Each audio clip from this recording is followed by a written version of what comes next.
یہ ساری چیزیں تو ہیں،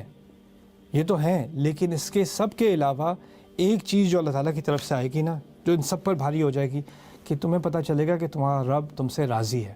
تو یہ جو مٹیریل چیزیں ہیں ان سے کہیں بڑھ کر ہے ہمارے رب کی رضامندی، اور اس سے ایک اللہ تعالیٰ نے ہمیں ایک لبریشن دی ہے کہ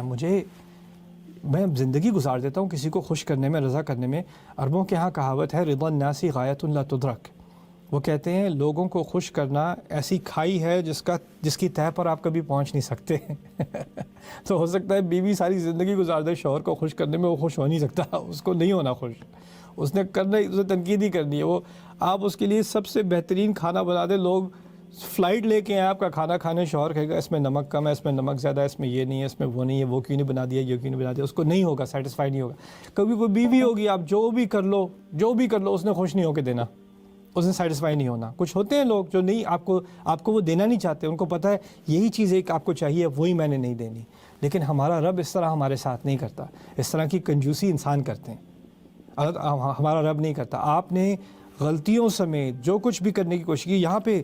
عظیم آیت، اس کی خوبصورتی کیا ہے کہ اللہ تعالیٰ نے کہا ہے کہ تمہارے لیے دنیا میں یہ چیزیں خوبصورت بنا دی گئی ہیں جن کے پیچھے دنیا جہان پڑی ہوئی ہے، بس تم تھوڑا سا تقویٰ کر لو، ان چیزوں کے پیچھے تمہارا بھی دل چاہتا ہے ان چیزوں کا، کوئی بات نہیں، جاؤ ان چیزوں کے پیچھے، لیکن تقوی کے دائرے میں رہو، تو پھر دیکھنا تمہیں کیا ملے گا، یہ بھی مل جائے گا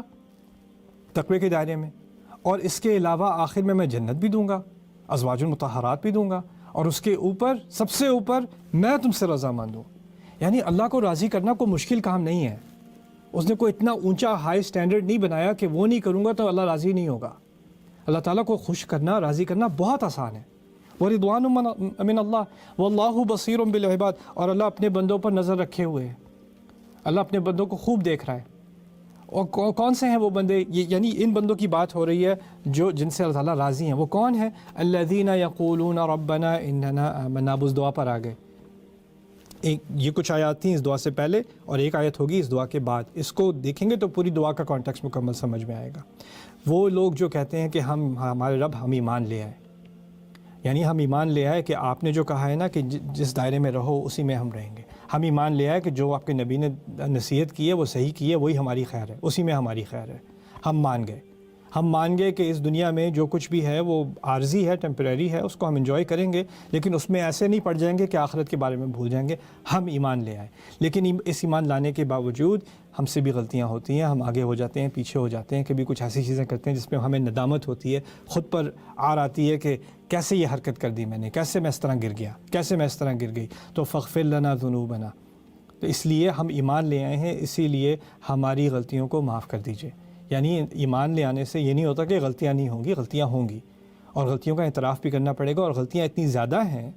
کہ میں گن بھی نہیں سکتا، تو بس میں نے جمع کا لفظ استعمال کر لیا، یہاں پہ اللہ تعالیٰ نے مجھے دے دیا ہمارے کئی گناہ معاف کر دیں۔ اب گناہ کے لیے یہاں ذنب کا لفظ استعمال ہوا ہے، قرآن میں سیئہ، ذنب، جرح، جناح، مختلف قسم کے الفاظ استعمال ہوئے ہیں گناہوں کے لیے، ہر لفظ کا ایک گناہ کے بارے میں ایک مختلف پہلو جو ہے وہ سامنے آتا ہے۔ ذنب عربی میں نکلتا ہے ذنب سے، ذنب کہتے ہیں جانور کی دم کو، اور دم ہوتی ہے جس سے اس کو شرم گاہ کو، یعنی جو کوئی حرکت کرے انسان جس سے اس کو شرم آتی ہے، یعنی کوئی ایسی چیز کرے جس سے وہ امبیرسڈ ہے کہ میں اس سے بہتر تھا، میں کس طرح اپنے آپ کو میں نے ڈس اپوائنٹ کیا، میرے رب کو ڈس اپوائنٹ کیا، جس چیز سے آپ کو لگے کہ میں اس سے بہتر کر سکتا تھا اور اس پہ آپ کو شرمندگی ہو، اس کو ذنب کہا جاتا ہے۔ تو یہاں ذنوب سے بھی ایک اشارہ مل گیا ہمیں کہ جب ہم دعا کی استغفار کی دعا کر رہے ہیں تو ساتھ ہی ہمارے دل میں ایک شرمندگی بھی ہے ان چیزوں کے بارے میں جو ہم نے کی، اور شاید ایسی شرمندگی بھی کہ مجھے تو احساس بھی نہیں ہوتا کبھی کبھی کہ میں غلطی کر رہا ہوتا ہوں، تو ان سب کو میں نے جمع کر کے کہہ دیا فاغفر لنا ذنوبنا، پھر کہا وقنا عذاب النار،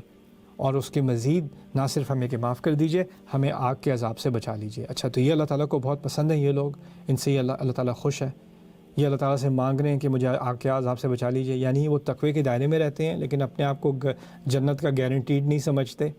وہ پھر بھی اللہ تعالیٰ سے امید سے دعا یہ مانگتے ہیں کہ ہمیں بچا لیجئے۔ پھر اللہ تعالیٰ نے کہا کہ یہ لوگ دعا کرتے ہیں نا، ان لوگوں کا ان کی شخصیت پر اثر پڑتا ہے، اور یہ اصل بات تھی آج کرنے کی آپ سے۔